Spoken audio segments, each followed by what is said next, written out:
Hello, everybody. I'm going to call the meeting to order. It is Tuesday, March 24th. Welcome to your City Commission meeting. Please turn off or silence all cell phones during the meeting, and meetings are available for viewing on YouTube. If you're able, please stand for the Pledge of Allegiance, followed by a silent meditation. I pledge allegiance to the flag of the United States of America and to the republic for which it stands, one nation, under God, indivisible, with liberty and justice for all.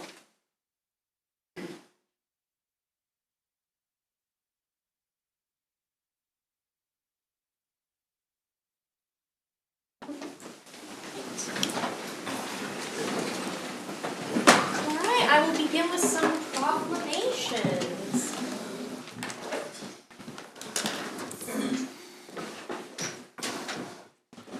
First up, we have Welcome Home Vietnam Veterans Day. Who wants to come up and... One of you's got to do... Oh, wonderful. Hi. Walt's coming. Okay. I was afraid my phone was going to go off. That's happened to me. Thank you for listening to that. Whereas members of the United States Armed Forces began serving in an advisory role to the government of the Republic of South Vietnam in 1961, and whereas in 1965 United States Armed Forces ground combat units arrived in Vietnam, and whereas by the end of 1965 there were 80,000 United States troops in Vietnam, and by 1969 a peak of approximately 543,000 troops was reached, and whereas on January 27, 1973 the Treaty of Paris was signed, which required the release of all United States prisoners of war held in North Vietnam and the withdrawal of all United States Armed Forces from South Vietnam, and whereas more than 58,000 members of the United States Armed Forces lost their lives in Vietnam and more than 300,000 members of the armed forces were wounded, and whereas the Vietnam War was an extremely divisive issue among the people of the United States and was also a conflict that caused a generation of veterans to wait too long for the United States public to acknowledge and honor the efforts and services of such veterans. Now, therefore, I, Rebecca Hollister, Mayor Pro Tem of the City of Leavenworth, Kansas, hereby proclaim March 29th, 2026 to be Welcome Home Vietnam Veterans Day. I encourage all residents to observe appropriate ceremonies and activities to provide appreciation to the Vietnam War veterans. Well, thank you. Thank you very much. Yeah, please. I'm Walt Slob, the president of our local Vietnam Veterans chapter here in Leavenworth, and I want to thank you all for doing this, especially every year so far. As we mentioned, we're usually getting smaller all the time, members of the Vietnam veterans. I want to recognize first all Vietnam veterans. Would you please stand?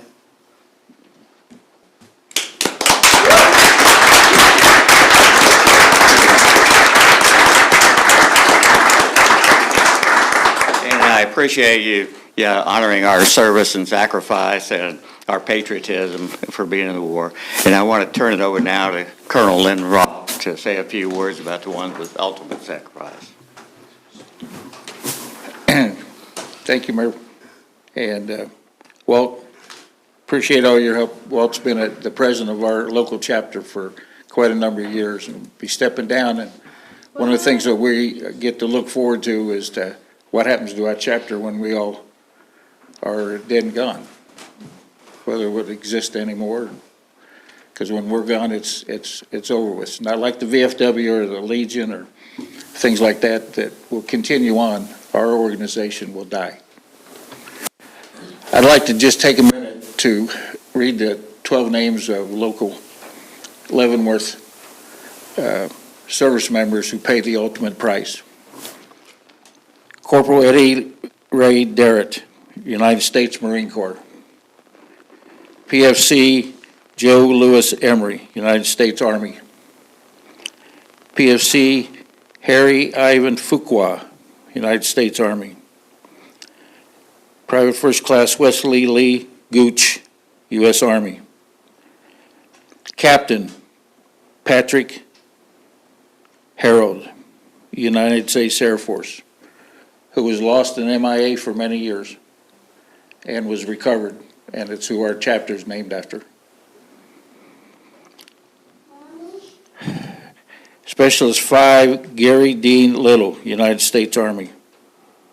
Spec 4, Raymond Florence Pike, United States Army.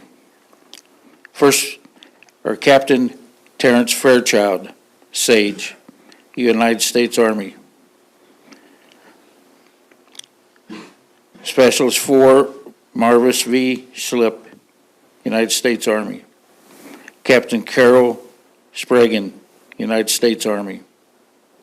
Spec 4, Dennis L. Wicker, United States Army. And I'd just like to add 2 names of recently lost Vietnam vets here in town. Jack Walker, who was the Deputy Garrison Commander for many years on post, and also Specialist 4, Charlie Shoemaker. We've done this for a number of years, and it's always kind of reminiscent and sad to remember. The 28th of May is when my unit in Vietnam was, one of the fire bases was overrun, Fire Base Marianne. We lost 27 soldiers that night. And I got there 2 weeks later. I will make one last plea. I've asked the commission for this a number of years. Y'all haven't done nothing yet, but maybe it'll jive again. As kind of mentioned before, one of our mottos is that we'd never let another era of veterans go unnoticed like we were. And we to our dying day, that's what we do, to never forget. I'd like for y'all to consider to have the Global War on Terrorism and Desert Storm Recognition Day. I think it's October 7th each year. That's the National Appreciation Day, I think. To do the same thing for them, please. Sarah, do you get that?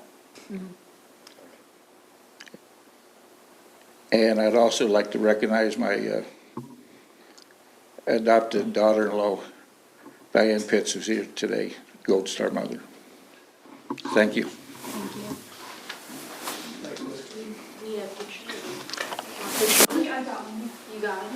You got it. Thank you both. Thank you. My grandfather just moved to Leavenworth, actually. He's a Vietnam veteran as well, so dear to my heart. Thank you. Okay. All right, our next proclamation is for Barbershop Harmony Month. If you all want to, you can stand where you are, come up here, and I'll read the proclamation, then maybe we will get to hear something. All right. Whereas the Society for the Preservation and Encouragement of Barbershop Quartet Singing in America, now known as the Barbershop Harmony Society, was founded in April 1938 and is celebrating its 87th anniversary. And whereas the Barbershop Harmony Society promotes singing and harmonious relations in the United States and in many countries throughout the world. And whereas the Cody Choralers of the Leavenworth chapter of the Barbershop Harmony Society are celebrating 56 years of barbershop harmony and community service in the Leavenworth area. And whereas the Cody Choralers, is that it? Choralers, thank you, sorry, work with the community to promote music education in the Leavenworth schools and entertain residents of and visitors to the first city of Kansas. Now therefore I, Rebecca Hollister, Mayor Pro Tem of the city of Leavenworth, Kansas, hereby proclaim April 2026 to be Barbershop Harmony Month. Thank you. Should we like to sing, or should we take the picture first? Or we can do picture after. How about you guys? Yeah, go for it. We're gonna sing our favorite song, but we only sing it if there's Mary Lou in the room. So Mary Lou, hold up your hand. Oh, I'm over here.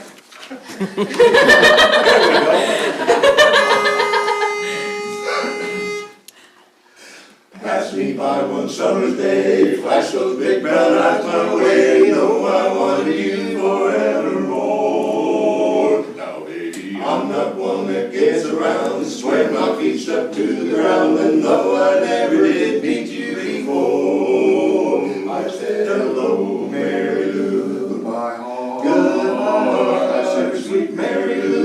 so in love with you. I'm in love with Mary Lou, Mary Lou, that we never part. So hello, Mary Lou, goodbye heart, goodbye heart. I saw your lips, I heard your voice. Believe me, I just had no choice. My horses couldn't make me stay away.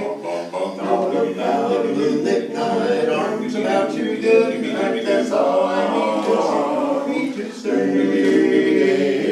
Hello, Mary Lou, goodbye heart, sweet Mary Lou. I'm so in love with you. I'm in love with Mary Lou, Mary Lou. We never part. So hello, Mary Lou, goodbye heart, goodbye heart.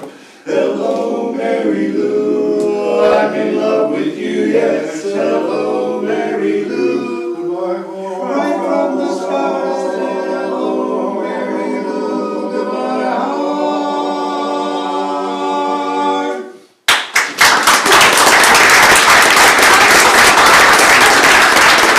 That was so cool. Should we take a picture?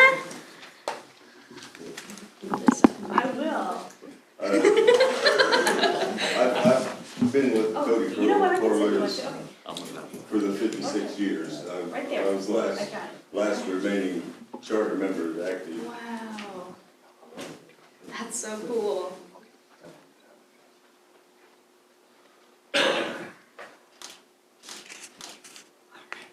Thank you all so much.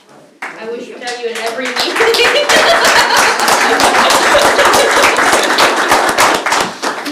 All right. I have one final proclamation for tonight for Leavenworth Spring Cleanup Day. Oh, is this you? Oh, excellent.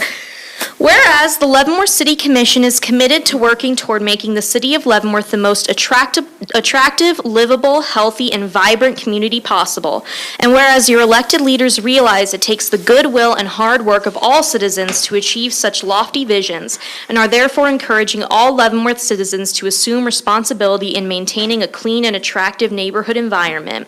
And whereas such collaborative efforts can serve to foster a sense of community, invigorate a sense of pride about the community, serve as an opportunity for organizational and leadership skill development, and reinforce the virtue of personal responsibility while resulting in a more attractive community with a higher quality of life.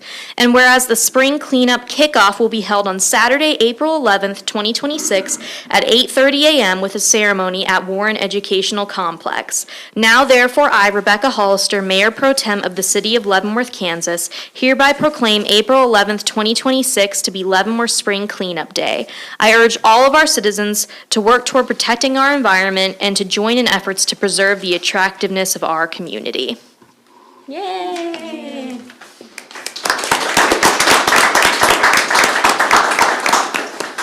Thank you so much. Oh, I got it. Yeah, you got it. So just to remind everybody, the spring cleanup brings together more than 800 volunteers to pick up trash throughout the city of Leavenworth. This year, we've already received interest from 2 new groups in addition to the groups that I usually get. The deadline to sign up for a t-shirt is Wednesday, April 1st, but we will never turn away people who want to pick up trash. Join us for the kickoff 8:30 a.m. at Warren Educational Campus for coffee, donuts, and juice. Other services that are available on Saturday, April 11th include the Recycling Center, which will be open 8 a.m. to 2 p.m., a large item drop-off 8 a.m. to 2 p.m. The Household Hazardous Waste Disposal will be 9 a.m. until they are full, and that is all at 720 Lawrence Avenue at the Municipal Service Center. The brush site at 1803 South 2nd Street will be open 8 a.m. to 3:50 p.m. And then there is free paper shredding at Citizens Federal Savings Bank, 10 a.m. to 12:30 p.m. at 5151 South 4th Street, and 1 to 2 p.m. at 312 South 5th Street. Thank you. Thank you very much. All right, moving on to old business. We will now consider the minutes from the March 10th, 2026 regular meeting. I'll make a motion, we approve the minutes. I'll second. Okay, a motion has been made with a second. We'll start the voting with Commissioner Maxwell. Aye. Aye. Right. Aye. Okay, minutes have been approved. We will now move on to new business, which is public comment. Public comments are limited to 3 minutes per speaker. In the interest of time, we ask that groups wishing to speak limit their public comment to one presenter. This is an opportunity for the City Commission to hear the thoughts of the public prior to conducting official city business. The mayor, city commission, and city staff have been asked not to respond to those giving public comment, and action may not be taken by the commission on public comment items. The mayor may direct staff to follow up with specific individuals after the meeting. When speaking, please state your name and address. A sign-up sheet will be provided in the commission chambers for anyone wishing to speak. All right. First up, we have Jenny Wooten.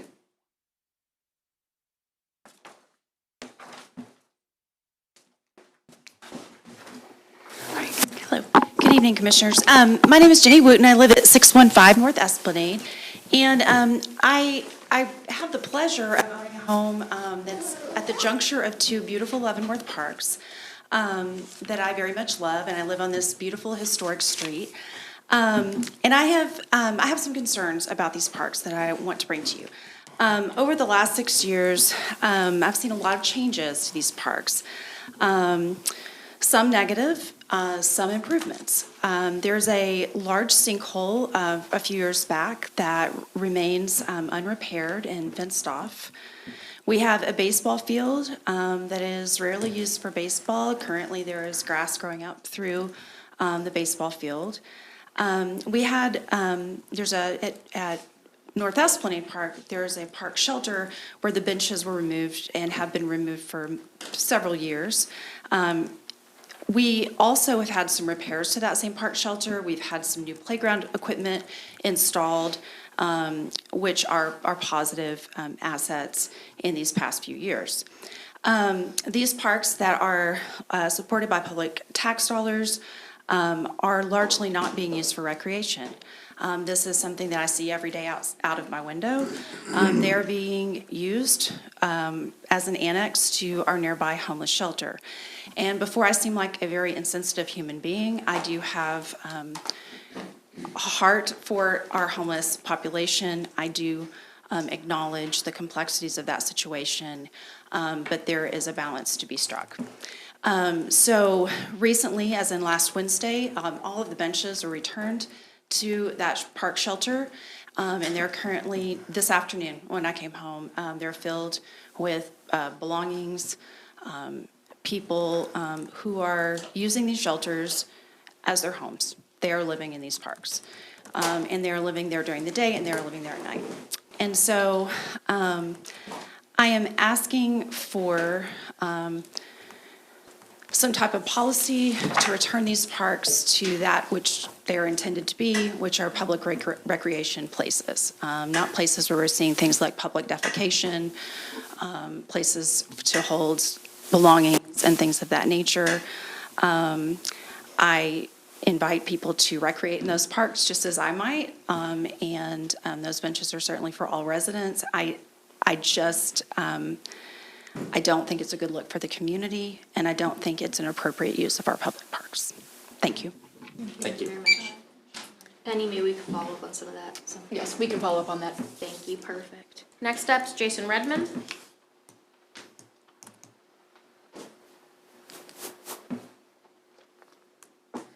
Yes, ma'am, you can start the clock, I'll be quick.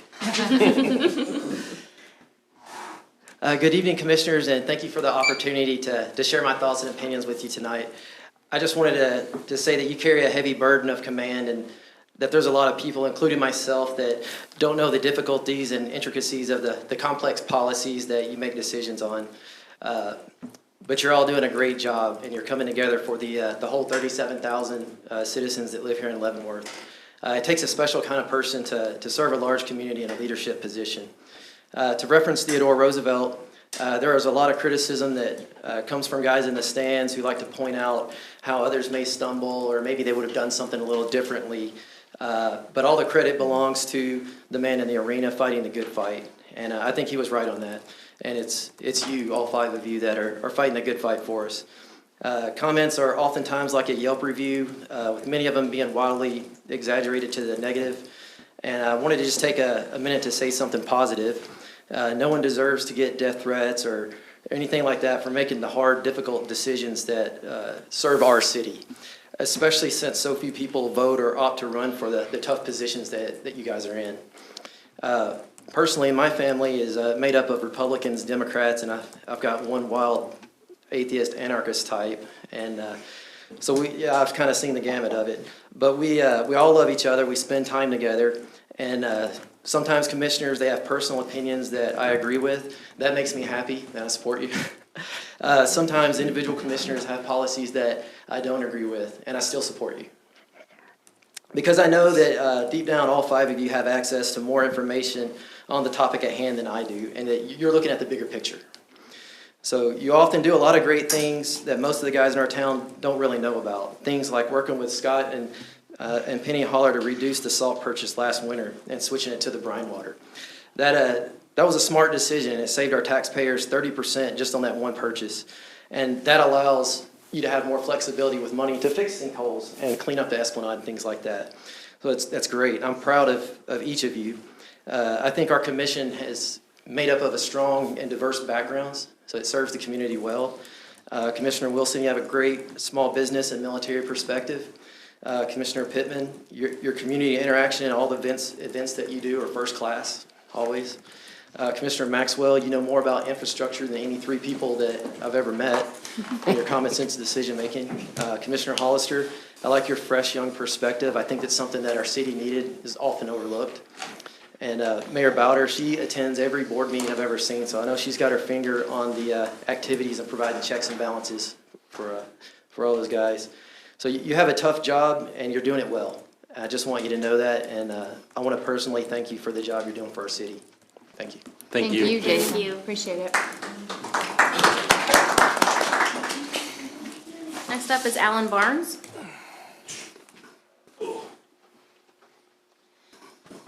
Sorry, I gotta turn this up a little bit. All right, my name's Alan Barnes. I'm kind of here representing VFW Post 56 here in Leavenworth. I live at 29505 Turner Street in Easton.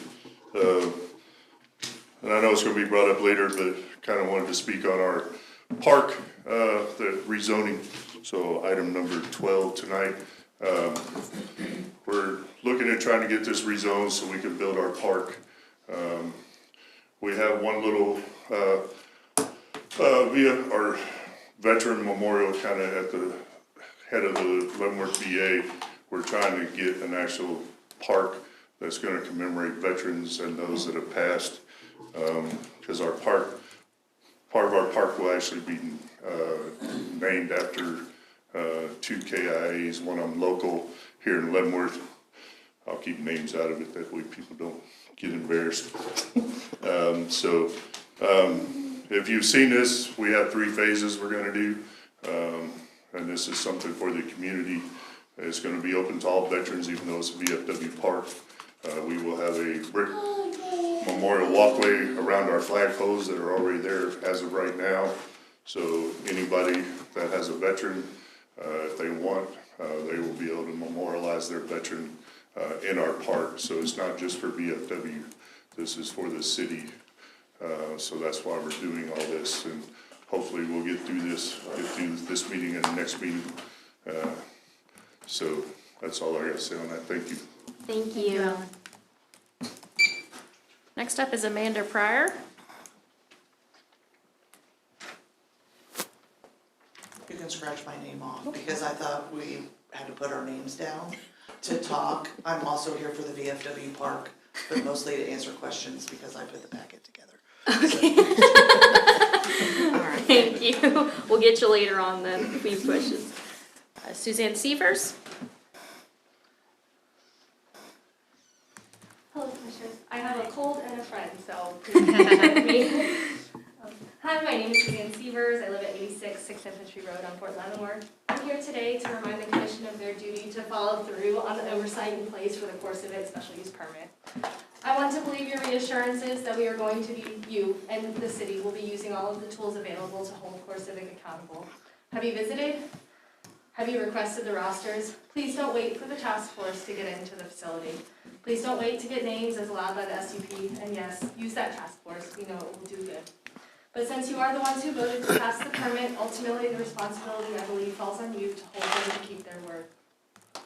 Even now, we know Core Civic moved quickly, 2 days to relocate people into MRC. Sorry, that's a new acronym for me. The public doesn't have good access to confirm how many people are there, so we can support them. You do. You have that access. I also encourage you to use this oversight to help local and greater Kansas City organizations to assist those affected by the opening of this facility. Though I disagree with your approval of the SUP, you can and should be using every ounce of access that you have to stand up for our neighbors. Finally, I want to address my disappointment in the comments from some members of the commission and the public and the response to this vote. To be clear, I do not condone violence, threats, or doxing in any way.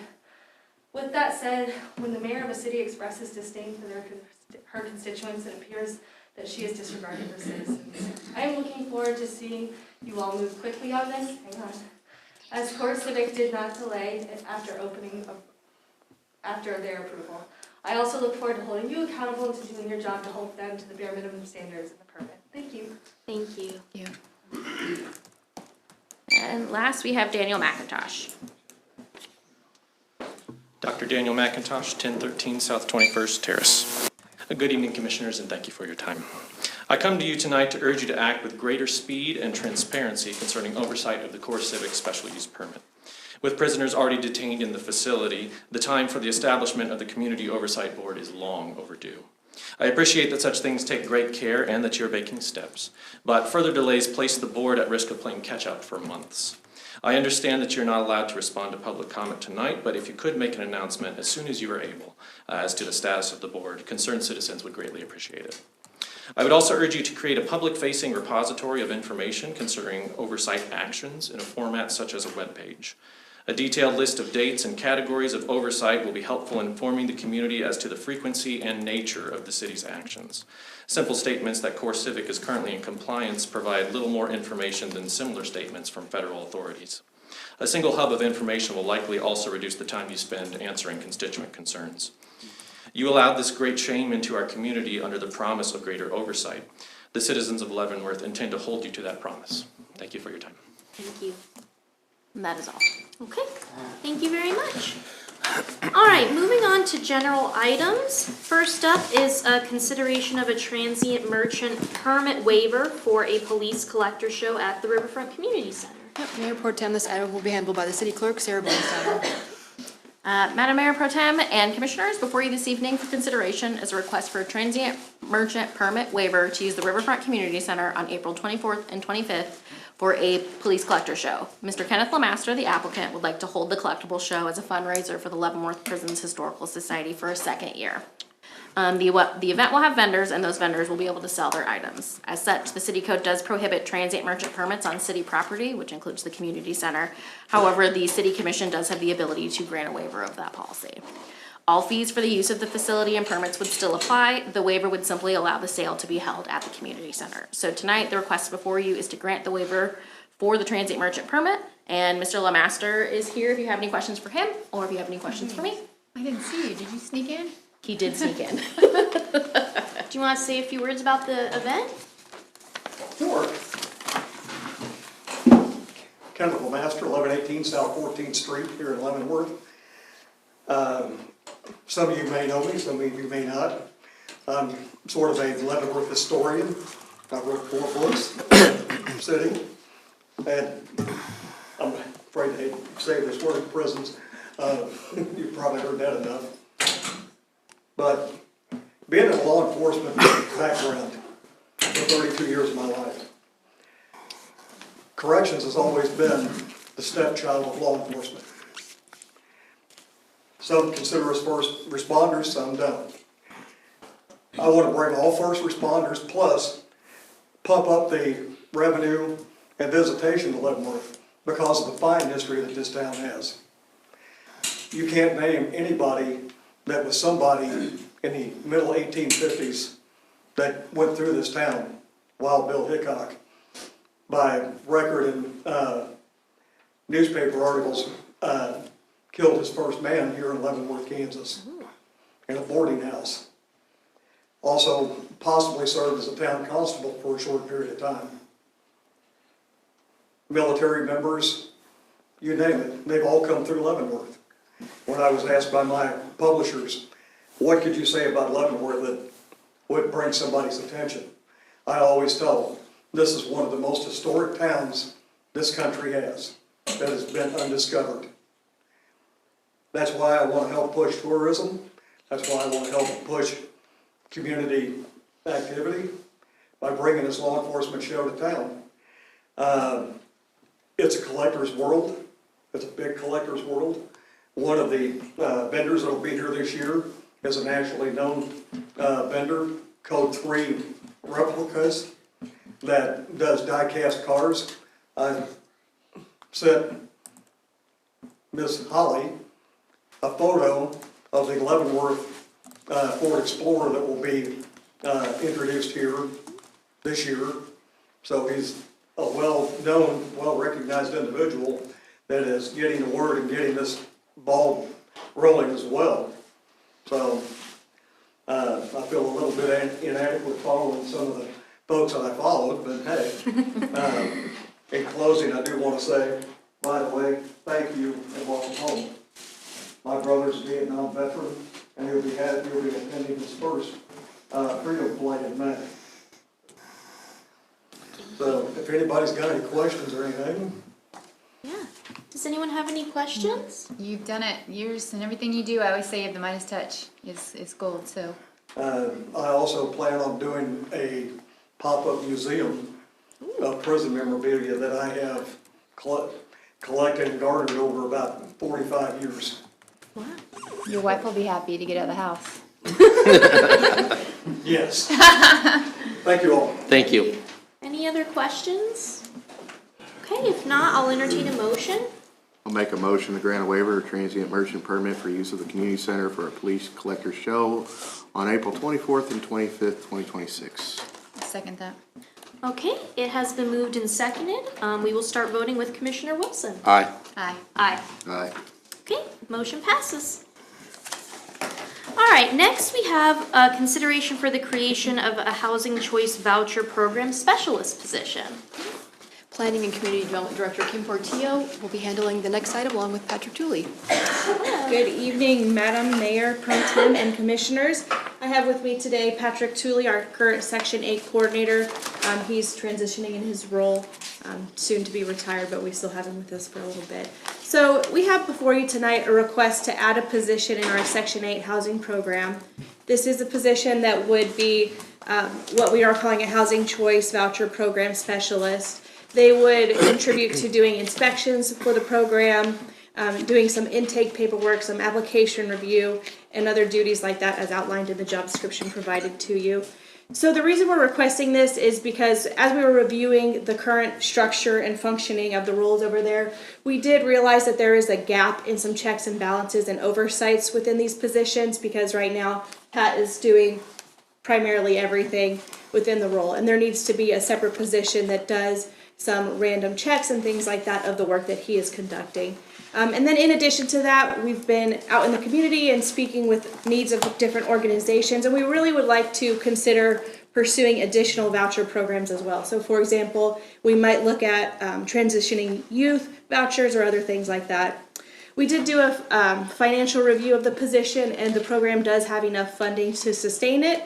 We also believe that with the addition of additional voucher programs, so for example, the traditional or transitional youth program, we would get more administrative funding through the program, so that would help sustain this position as well.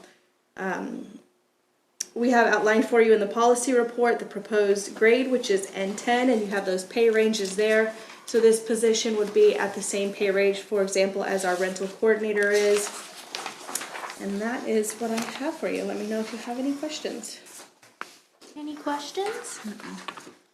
Just for everyone's clarification who may not have read this, this is a federally funded program, so adding this position does not impact the city budget. At all. Correct. Okay, just clarification on that because some people might not know. Okay, any other questions? Okay, I will entertain a motion. I'll make a motion to approve the creation of the Housing Choice Voucher Program Specialist to strengthen program oversight, improve operation efficiency, and allow the Housing Authority to expand housing assistance opportunities for residents in the county. I'll second. Okay, it has been moved and seconded. We'll begin voting with Commissioner Maxwell. Aye. Aye. Aye. Aye.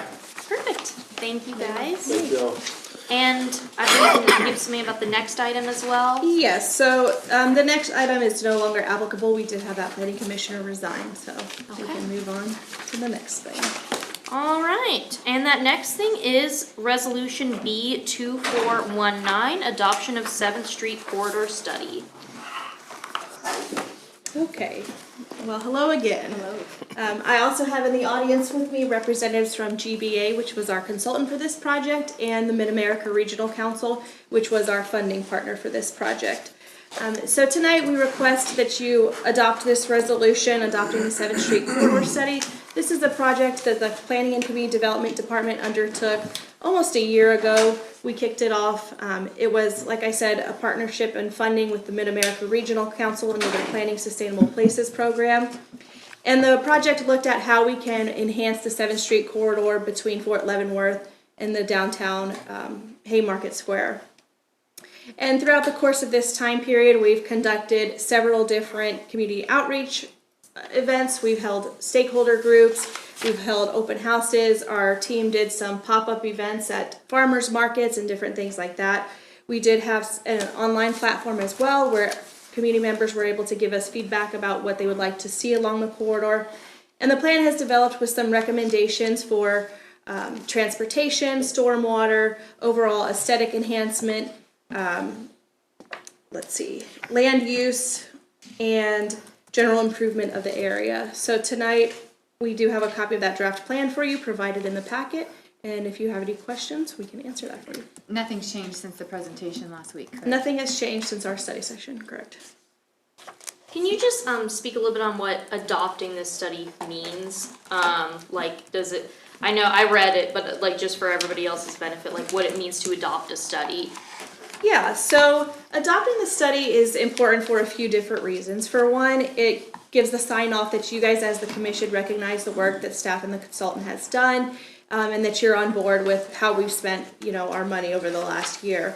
It's also really important because this study, we took multiple different departments in as part of the stakeholder committee. So we had our Public Works and Engineering Division, we had our Parks Department, and as they are coordinating some of their projects, so for example, as they're coordinating sidewalk improvements, curb enhancements, and things like that, they will use the recommendations that are provided in this study when they're looking at their projects and prioritizing and how they're going to develop those things. And the third reason that it's important is because having these things in an adopted study allows us to pursue future grant funding as well. So if we want to pursue a grant through the Mid-America Regional Council, for example, for implementation of these items, we have to show that the study has been adopted and approved by you all. I think if the public wants to see this, they can watch the study session last week. Are you going to post this on our website? We will. We'll post the full plan on the website. Okay. So there's no real funds committed to this at this point? No, the funds have already been committed. The funds have already been paid. Yeah. Well, at this time, I'll make a motion that the city adopts the 7th Street corridor study by approving Resolution B 2419. Second. All right, it has been moved and seconded. We will begin voting with Commissioner Wilson. Aye. Aye. Aye. Aye. Okay, it has been Thank passed. you. Okay, next we have some bids, contracts, and agreements. The first one, consider approval to apply for the 2025 Edward Byrne Memorial Justice Assistant Grant. This will be Police Chief Packagens. Madam Mayor Pro Tem and Commission, the Police Department is before the governing body this evening asking for your authority to apply for the 2025 Edward Byrne Memorial Justice Assistance Grant in the amount of $26,394. In March 16th, we received notification from the Justice Department of the Kansas allocation money. This is a grant that local law enforcement is made available every year that we use to offset the cost of equipment that we have. In this particular year, the Leavenworth Police Department is due to replace what's called our live scan fingerprint and photograph system. Anytime someone is arrested, and by state statute we're required to capture that information, we have a system. It was acquired in 2017, and so it's due to be replaced, and it lines up with the amount and the timing. This grant requires the city of Leavenworth to share the allocation with the Leavenworth County Sheriff's Department. The allocation is based on a formula we've used for many years. Essentially, it's about 2/3, 1/3, something like that. And so this year, the city of Leavenworth Police Department would get $16,394, and the Sheriff's Department would get $10,000. we must apply for this grant on behalf of both of the entities. The Leavenworth County Sheriff's Department has not identified yet what piece of equipment, but they will traditionally use it to acquire law enforcement equipment as well. There is no impact to the city budget. There's no grant matching requirements. This is a direct allocation from the Justice Department to the city of Leavenworth. And so the commission action requires a couple of things. It's a little complicated. It requires the commission to authorize the police department to apply for the 2025 Edward Byrne Memorial Justice Assistant Grant in the amount, there's a typo in the policy report, I apologize. It's $26,394, of which $10,000 will be allocated to the Leavenworth County Sheriff's Department. The action requires the city manager and the city attorney to sign an interlocal agreement with Leavenworth County. And it also requires the mayor to sign an additional document entitled Certifications and Assurances by the Chief Executive of the applicant government. So all of those things would need to be included in the motion if you were so to grant, and I'll be able to answer whatever questions you might have. My only question is this like guaranteed since they already have decided what we're eligible for, like as soon as we, because most grants you wait and see if you get it, right? But is this a little bit different? Yes, ma'am. This is direct allocation. Okay. They identify the amount of money and share that. In the policy report, you see a number of cities in the state of Kansas that were allocated. So it's a simple matter of completing the paperwork, making sure you're approving. The undersheriff of Leavenworth County will visit the Board of County Commissioners and get their approval as well. And then we will apply for it, and it'll be allocated to us sometime soon. And this will cover the full cost of the live scan? It'll be pretty close. It depends on the options, but that's about $16,000, give or take. We've started to look at some of those quotes, so it's close enough. We'll make, if there's a difference, we just pay for it out of the police department's operating budget, sir. Right, But it'd be a matter of a couple $100, I think. Any other questions? Okay, if not, I will entertain this lengthy motion. I'll make a motion to authorize the police department to apply for the 2025 Edward Byrne Memorial Justice Assistance Grant in the amount of $26,394, of which $10,000 will be given to the Leavenworth County Sheriff's Office, requiring the city manager and city attorney to sign an interlocal agreement with Leavenworth County, and requiring the mayor to sign an additional document entitled Certification and Assurances by the Chief Executive of the applicant government.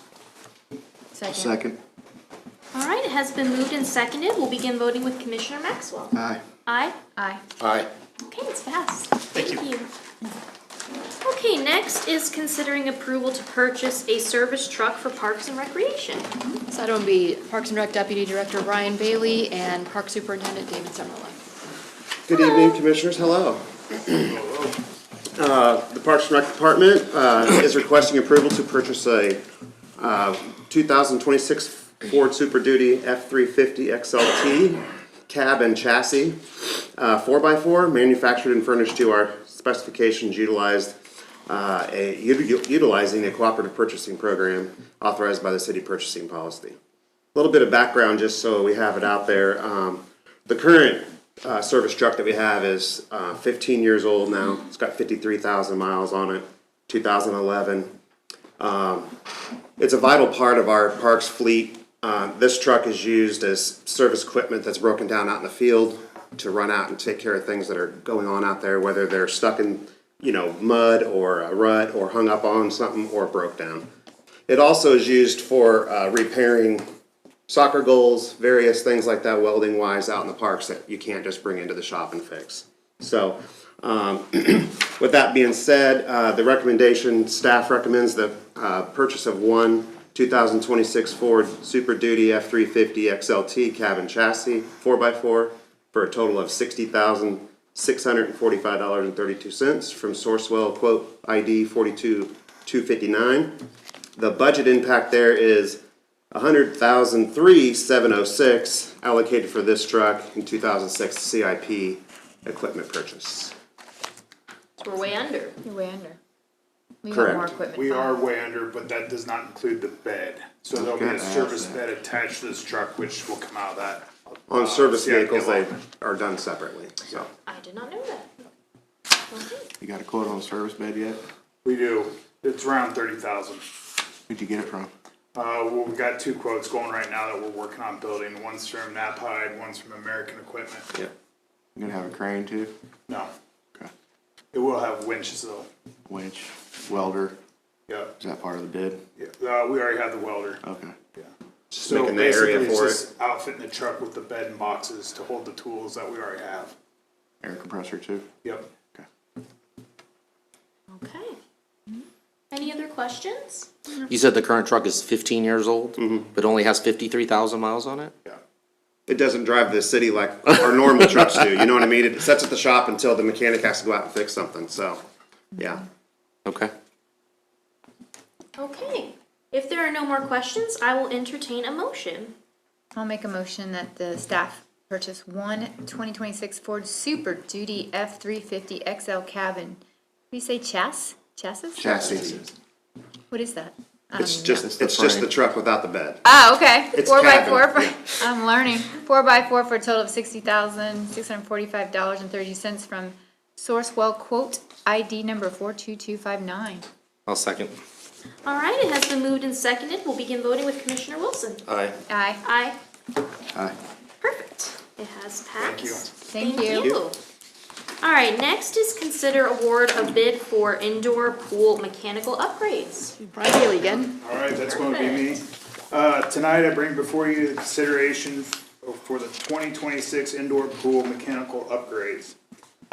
In 2024, staff presented an informal comprehensive maintenance overview for the Riverfront Community Center indoor pool facility to the commission in preparations for the 2025 through 2029 capital improvement program. In 2025, phase 1 was completed to include new LED lights. I got a picture here to kind of show. These big overhead lights are all new LED lights. A new ADA chairlift, which is over here in this corner. New lifeguard stand. We removed these starting blocks for swimming and had them repowder coated and cleaned up. We have new stairs over in this corner. In all the corners of the pool, there was stainless steel steps that were rusting due to age and leaking rust down the inside of the pool. Had those removed and new inserts put in. We acid washed the pool deck, added new footage to the pool, acid washed the inside of the pool. We did electrical panel upgrades in the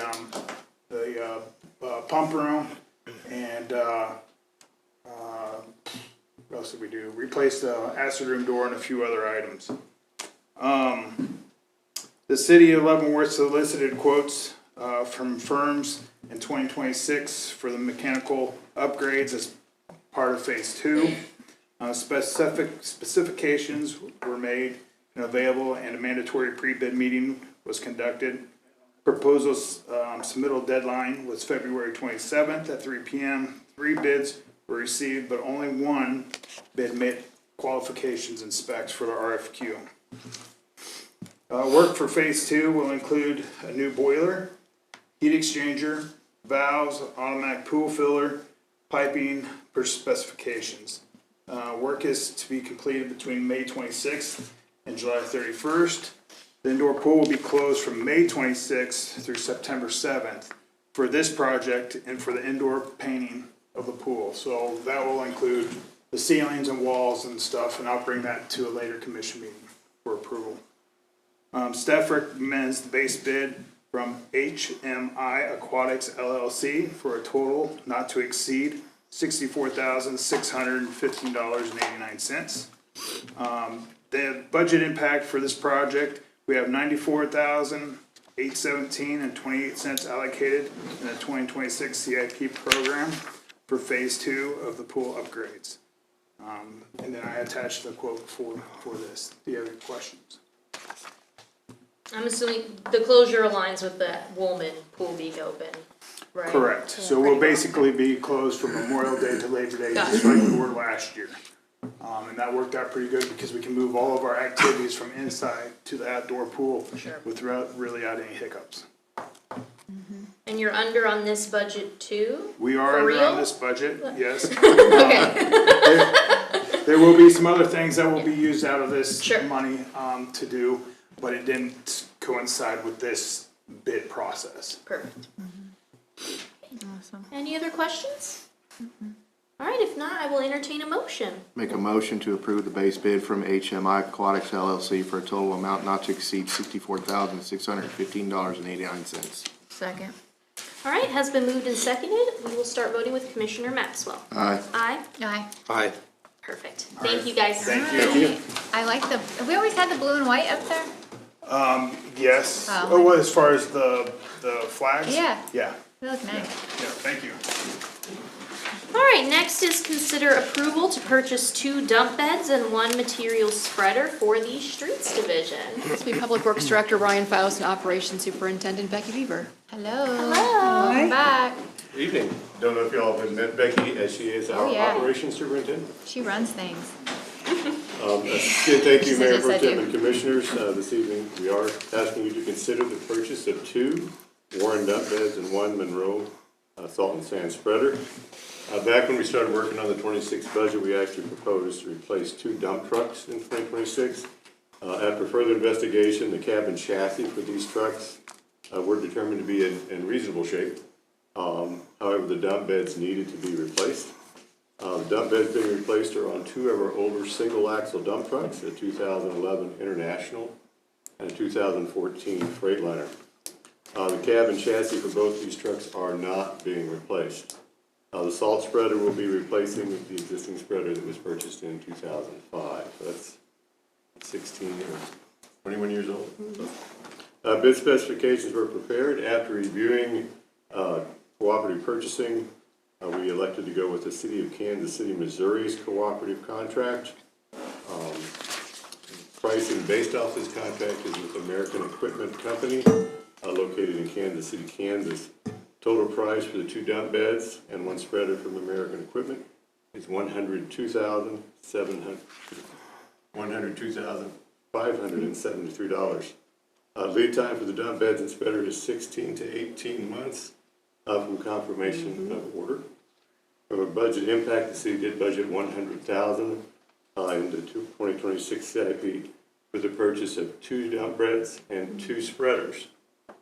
Costs have gone up significantly since we put that quote together, and so we're only going to be replacing 1 spreader and in-house reworking the other. Tonight, staff does recommend the City Commission accept the bid from the Kansas City, Missouri contract through American Equipment Company in the amount of $61,862 for the dump beds and $40,711 for the material spreaders, for a total of $102,573. And Becky's here, we can answer any questions you have. Oh, you're all looking at me. Do you gotta do any framework? Do what? You gotta do any framework, repainting, anything like that underneath? No. Just the beds? Just And then from here on out, are we gonna get aluminum beds? Yes, my next truck, I will be spec'ing with aluminum bed. That way we don't have to do this again? No, but this was the better I know, alternative at this point. Yeah. Just from here on out, I guess aluminum would be the way to go that way. Absolutely. You ain't gotta worry about it. Yeah, on a new truck, but It's fine. It'll work. It'll get us by. I like it. 6 to 8 cubic yards, by the way. Huh? 6 to 8 cubic yards. 6 to 8 cubic yards. So you can hold more tonnage then. Huh? You said 8 tons is all you could hold. Tons. But it's 10 foot and 6 to 8 cubic yard capacity. Okay.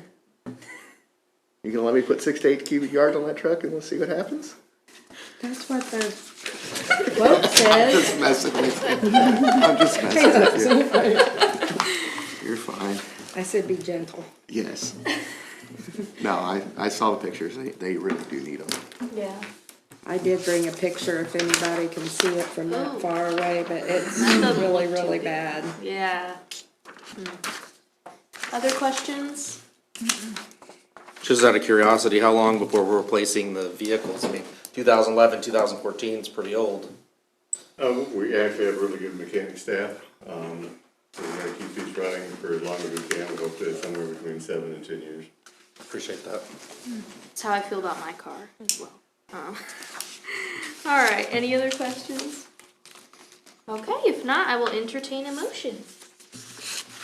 Make a motion, the city commission accepts the bid from the Kansas City, Missouri contract through American Equipment Company in the amount of $61,862 for the dump beds and $40,711 for the salt and sand spreader for the total of $102,573. I'll second. Okay, it has been moved and seconded. We will start voting with Commissioner Wilson. Aye. Aye. Aye. Aye. Okay, it is passed. Thank you, guys. Thank you. All right, we are going to move on to first consideration ordinances. The first one is a first consideration ordinance to rezone 2121 Spring Garden Street from multifamily residential district to high-density, single-family residential district. Yep, the next three items are Planning and Community Development Director Kim Portillo. Hello again and good evening.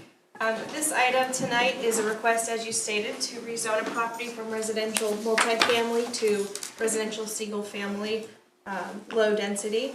The property is approximately 0.2 acres and is currently a vacant lot, so there was previously a single-family home on the site. It was demolished several years ago. A plan did go through to build some properties there as a triplex in around 2008, 2009. However, that plan never came to fruition and the site has remained vacant since. This did go to Planning Commission on March 2nd. It was recommended for approval by a vote of 4-0 at that meeting. We did have some public comment. Some neighbors came out and expressed that they would not like to see this develop as multifamily or duplexes, and that the existing duplexes in the area have caused them some various issues with crime and other things like that. So this would be a down zoning essentially to a less intensive zoning district, which would align with what those speakers wanted. Let's see, what else do I have on this? I think that is all that I have. I'll take any questions. Any questions? Okay, if not, I'll entertain a motion. It's just first consideration, isn't it? Oh, I'm so sorry. Thank you very much. You'd think I would know that by now. Okay, cool. Thank you. No questions on that. We're in we need to be in consensus. I'm okay with it. Are you? Yeah. I'm good. Okay. Okay, perfect. Thank you. Sorry about that. Okay, next is another first consideration to rezone 529 and 00000 Choctaw Street from light industrial to central business district. Yes, so this is another application for a rezoning of two parcels that are located just south of the VFW building. So they are currently vacant parcels and are located within the floodplain. They're zoned for industrial use, however, given their floodplain designation, along with their small size and the limitations of setbacks within the industrial zoning district, they would be extremely difficult to develop as is. The VFW currently has a memorial park on site that they would like to expand and do some additional buildings on, which does require that, not additional buildings, one building, it would be a pergola type structure for different various events and memorials. And the Planning Commission heard this item at their March 2nd meeting as well. There was no public comment other than from the applicant and representatives of the VFW who are also here tonight in support. Staff recommends approval. Are you going to give it a real address instead of 0000? Well, Not that it matters, but it's just. I can talk with our GIS department. I don't know. The post office, because you have to talk to them. Yeah. Oh, wow. Yeah. There might be GIS as well. I mean, that's just weird. Somebody else. Meet me at 00000 Choctaw. Yeah. Maybe get a real address. Okay. You know, I was confused as well when I. Oh yeah, I bet. I was confused at first too. I'm like 000. No, I think this is a great project. I know that I'm a member of the VFW Auxiliary. I know they've been working on this a long time, and the VFW is very important to our community, and they do great things. So I'm definitely in favor of this. Yeah. Any other questions? I'm in favor of this all the way. Yeah. Agreed. Absolutely. Yep. Okay, so it seems like we're in consensus. Okay, sounds good. And thank you for. Thank you guys for coming. Yeah, thank you. Thank you for all you do. Yes. And then finally, we have first consideration ordinance for a special use permit for a two-family dwelling at 1405 Cherokee Street. Yes, so this is a special use permit, as you mentioned, to allow a two-family dwelling in the single-family zoning district at 1405 Cherokee Street. So the property is currently developed as a two-family unit. However, this is one of those existing non-conforming uses.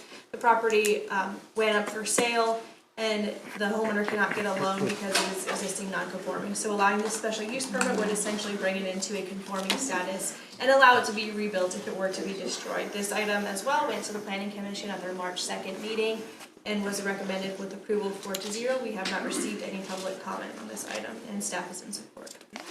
So is this a duplex? Correct. Okay.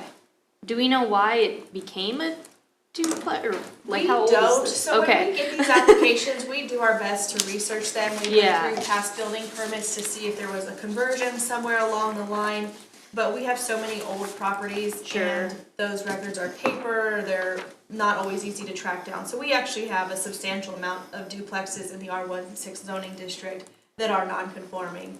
And we do our best to identify how they came to be, but we know that this one has been in long-standing for quite a while.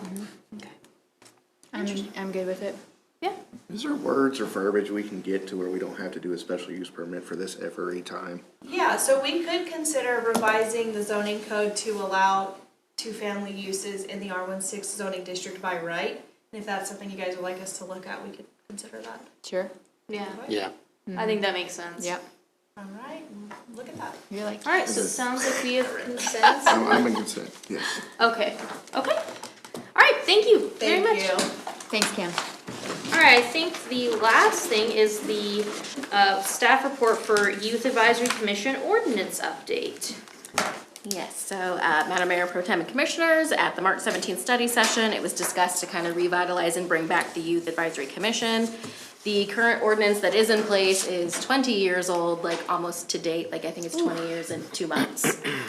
So it is definitely a little out of date and maybe does not meet the kind of new and revised vision that you all have for bringing this back. Notably, it lists 16 members when that seems like a very large number to get to. It sounded like discussions were more between the 7 to 10 range. So really this discussion tonight is to get some solid, concrete feedback from you guys on what you are looking to see so that we can draft an ordinance that matches what you're trying to do. It was included in the packet, and as you can see as you read through it, I mean, it lists Immaculata High School, which no longer exists. Age ranges from 12 years old to 19, terms are 6 years. So really what I'm looking for, and if it's easier to just kind of do it, you know, going down the old ordinance to get your updates, that's how we could absolutely do that. Just kind of in order to move forward, we definitely have to address the ordinance that is current to date and get it updated. For sure. Yeah, so if we just kind of want to move down, I think the first thing is the number of members. I think 7 to 10 was what Nancy and I was thinking. 16's a lot. Yeah, it is. I would say, yeah, 10 would be max. Yeah, I think we're gonna try and shoot for 7, but just so future commissions, I guess, have some flexibility if they 7 to 10. And then age, weren't you just gonna do high school? Yes. 19 would probably be too old then, right? I was wondering if we should make this grades instead of age. I mean, we can make it age, but it might be a little You more could do age concrete. because, you know, there are 14-year-olds that are freshmen or 19-year-olds that are Yeah. seniors, just depending on where their birthday falls. So you could do age range or you could do grade levels. It's really kind of up to you guys. And I know I was seeing more about whether or not we should include freshmen. I don't mind including them. My only two concerns on that was, again, I've talked to middle schools, which like is easily remedied. And then the second thing is because it starts right away in August. I know from my experience when I was in high school, sometimes you sign up for so much at that age, and then you get into high school and you get kind of overwhelmed. So that was my only concern, was that since it's right away, that's a lot for. But I'm happy to. I don't know, I feel like there's so many clubs now that they're. Right. It's kind of the norm. Well, Well, you yeah. include the age, it doesn't mean you have, I mean, unless you Yeah. state we have to have at least one freshman. If you just say Right. these are who can apply. Right. You may not get a freshman or. True. So it doesn't, you know, shoehorn you into having a freshman if that Yeah. is what your concern is. Yeah. I would do like 14 to 18 or 14 to 19. I agree with that. I'm good with that. Okay. And then I think the next thing is, again, the membership, it says 16 again, so we'll change that to maximum of 10. And then obviously take out IMAC. Take out IMAC. I want to change this whole thing too, because I don't want there to have to be a requirement to have someone from like Patton, for example, because right now it says at least one from each. That was gonna be my next question, is do you wanna require it to be from each school, or if you just wanna leave it? I don't, because then if someone doesn't happen to apply, Patton's ninth grade class is like 40. They have to live in the city of Leavenworth though, right? Yes, yes. And does Fort Leavenworth count as Yes. the city of Leavenworth? Well, It that's, legally yeah. is. Yes. It is part of the city of Leavenworth. Yeah. So Patton would be included, it's just saying it's not required, because right now in this ordinance, it's required that we have someone from Patton. But Patton's ninth grade class is very small, so it's possible there won't be anyone interested. Correct. And then St. Paul, do they go up to ninth grade? They do not. They do not, so take that with me. I mean, you could strike that entire paragraph and just keep it at the age and. Right. Just Yeah. have it. Yeah, I like that. And so that would allow like homeschoolers and everything. Yes, yeah, let's strike that entire paragraph then. Open application process, that's fine. Term not to exceed 6 years, first of all, is not even possible, but, I would say 4. I mean, aren't most of our boards 4 years? In my reviewing of this, I thought 1-year terms would be appropriate for high school students, because we have a pretty transient community as well, so, I mean, obviously they would then they have to could just resign, but if reapply. you do 1-year terms, it makes it easier to track. Yeah, And then if that's somebody does it true. for a year and says they don't wanna do it again, they didn't commit to.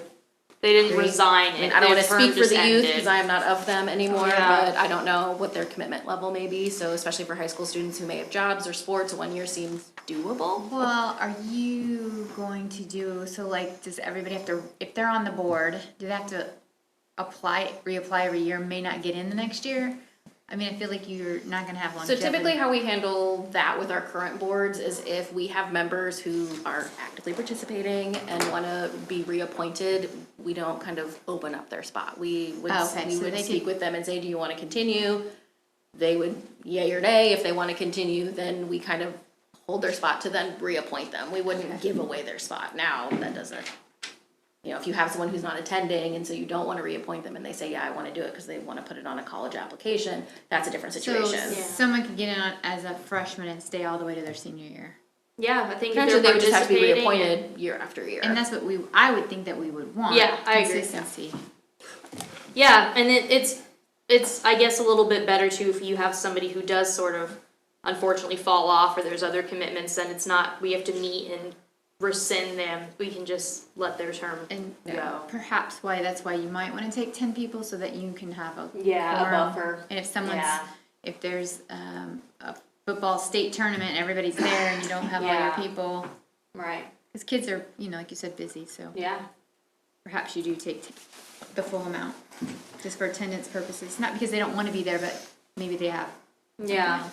we'll see how many applicants we get. Yeah. So, 1 year, 1 year, not to okay. exceed 1 year, That's fine. okay? Should you put with renewal or, I don't know, With reappointment. with reappointment, thank you. Yeah, we can wordsmith it Okay. to notate that they're 1-year terms and then They can be reappointment reappointed. can be done. Really for purpose and duties, it's not bad. There's more things that we want to do, so maybe we shouldn't say the purpose and duties of the commission include the following, so to not limit ourselves, but it really is not, I mean, it's fairly aligned. Did you have anything else that you had wanted to add that you could? I mean, the only thing that's really not in here is like the government day. Like that's not in here specifically, cause the project is in here. I guess prioritize necessary projects for discussion and or reporting. The commission may generate its own discussion project. So that's kind of in there. The only thing that's not in there is the governance day, but I guess it also says, serve as vehicle to familiarize youth with the city government, so that could fall under that too. So I mean, really, I think as is not, I think it's pretty okay. Okay. Meetings, not less than monthly's fine, 1 member is chairperson, 1 member is vice chairperson, 1 member is secretary, I think that's all good. We knew we wanted to do a chairperson, and vice chairperson, secretary, I think's fine. The terms of office, though, it says commencing May 1st of each year. the thing is, I don't know when they're gonna elect those people, because since this is our first iteration, we're gonna have our first meeting in August, and they might elect them at the first meeting, or they might elect them at that next meeting, depending on if they wanna get to know I each think other. that's the type of thing that would be better, since you're directing that they would have bylaws. That's the type of thing that should generally be included in bylaws instead So of we the can ordinance delete itself. it from here? I would probably recommend something like that as a better bylaw provision, which is kind Okay. of your mode of operating and things like that, but, Okay, and then maybe their first meeting can be the bylaws and stuff yeah, like that. exactly. Yeah, I like And then the that. bylaws are more, if, in case the dates don't work for whatever reason, bylaws are more easily changed than an ordinance is. Yes. I don't think we want this to have to come back to us every time we wanna do something different. Okay, I also don't think you should have the kids do the bylaws, that could be. yeah, we would for sure have like here's what it Okay. looks like. Okay. You know, and here's, they could see how it works, but yes, no, there would be Well, oversight. then that might be something that Sarah and I will wanna take a look at. Sure. Because right now you have as a duty that the purpose of the commission, which I believe that reference to the word commission in that sentence in section 4 refers to the youth commission. Yeah, that's my We might understanding. but we probably wanna clarify city commission, youth commission, so we're not just using the term commission throughout. Mm-hmm. But you're directing that the commission shall develop and maintain bylaws. Oh, giving- you're right. So Good you're giving catch. that kind of authority to the. Good So catch. generally speaking, what I might suggest we work on is something like the city manager or its designees shall, help develop or something along those. Yeah. I mean, wordsmithing some of those things, in that regard. That sounds great, excellent catch. Does that sound good to everyone else? Okay. So when are the applications going, like, Well, so, let me just make sure this is it really quick. I think it is. Does that answer all of your guys' questions for making this? Is there anything else in the ordinance you wanted to highlight for us? So just to confirm that I heard everybody correctly, we're 10 members, 14 to 19 age range, 1-year terms. We're fixing the membership section to remove the schools, keep it a little more generic. We'll wordsmith to city manager, Well, would that something be like that, included with yeah. something like that? And we'll clean that up a little Yeah, bit. and we'll clean up that to keep it vague. So again, just to your point, we're not back here saying we need to change this one Right. section, this one bullet point. I would say make it general. on the more vague side. And of is course, we'll better. bring it back to you for your Yeah. review, and if Well, there are tweaks yeah. then. Yeah, that was my question, cause I was thinking about this, and that's why I'm kinda bummed that, we didn't know at the time that there was an ordinance, so the applications were supposed to go out Monday, but they couldn't. you still And- have 44 days till school's out. Yeah, and our Not that I'm next, counting. our next meeting is, cause Tuesday's the 31st. Yes, our next meeting is the 14th. You still have an advisory commission, you can still operate that and still change things even after things have started a little bit. I mean, Really? So you're saying we could, cause I think there was some question on whether we could accept applicants right now. I mean, you've got this ordinance in effect. So I think some of the concern was if you had someone come through in this age range that, like a 12-year-old. Oh, okay. That is the Oh, that concern, would is no if you longer have, become because then, eligible. as we've seen in the past, or how, Mr. Waters has said to the previous commission, if we choose not to appoint someone, we have to like pass a resolution saying that they are not fit to serve, and I think Well, yeah, I mean, that's only if the mayor were then to make an appointment, so, Yeah. if you informally, if this is the direction you're going, perhaps the mayor would probably not then suggest for appointment a 12-year-old. A 12-year-old, yeah. If knowing Yeah. that this is the direction the city commission is gonna be going. So you're saying we could open applications and maybe we don't recommend any appointments until, cause we're gonna need time anyway for the Yeah. applicants. So we don't even need to recommend appointments until this passes. Probably, yeah, I mean, there's probably ways you could start some of this. So I would wanna open applications as soon as possible, cause we have it. Trevor did it. He did the parental thing. I talked to the high school. I can send it to, obviously, I know Patton, so. I mean, a little massaging may be necessary in how it's marketed or things like that, but we could probably start some of the processes at least. Yeah. Are you requiring like a recommendation from a teacher, or can anybody? No, basically we did change the application a little bit because it had on there, for example, like, what do you want, what contact info do you want to be made public? Obviously, we took that out, they're minors. We also took out like employment and stuff, like clubs or like, you know, what, but no, there's no, right now it's just an application. There isn't even like an essay requirement or anything right now. We'll see, I guess, what happens, if we have too many candidates. I don't know how that works, if the mayor ends up having, yeah, maybe interview, Or essay. if you have too many candidates for a board, hopefully we have that problem, that would be a great problem to have. Yeah. But so the application, we did change it from like what normally is, but it's kind of the same format. And it comes with a, parental consent as well, so. Okay, any other questions? Okay, so, yeah, we don't need to do anything, right? That was it? You guys will work on it? We'll take this direction and start working something out. Cool. Alright, so I think now Joe can read us the consent agenda. Madam Mayor Pro Tem, I'd like to make a motion on the consent agenda for claims for March 6, 2026 through March 19, 2026 in the amount of $1,371,059.34. Net amount for payroll number 5, effective March 6, 2026, in the amount of $423,296.54. No police and fire pension. Second. Okay, it has been moved and seconded. We'll start voting with Commissioner Maxwell. Aye. Aye. Aye. Aye. Alright, we'll go around the room. Commissioner down there. Oh, okay, Commissioner Wilson. I don't have anything. Okay, I just want to remind everyone this Friday night, the Lions Club is hosting mouse races. that's right, I got And it. they're super fun. They'll be at the Eagles Club's, doors open at 6 for, it's $20 ticket, includes dinner, and then the races start at 7. I think I'm gonna go.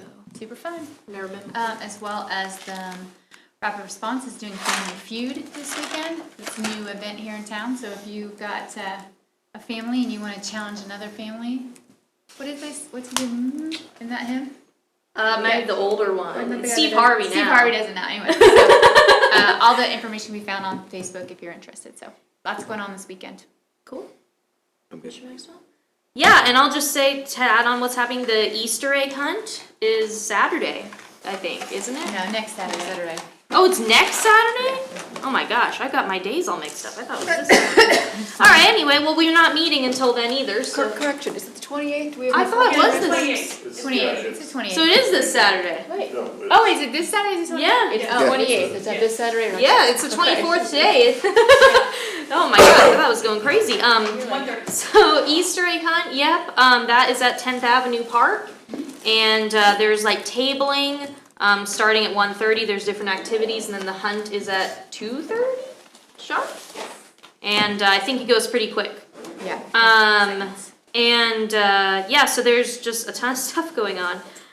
Thanks everybody, stay safe as usual, and like I said earlier, our next meeting is actually gonna be in 2 weeks?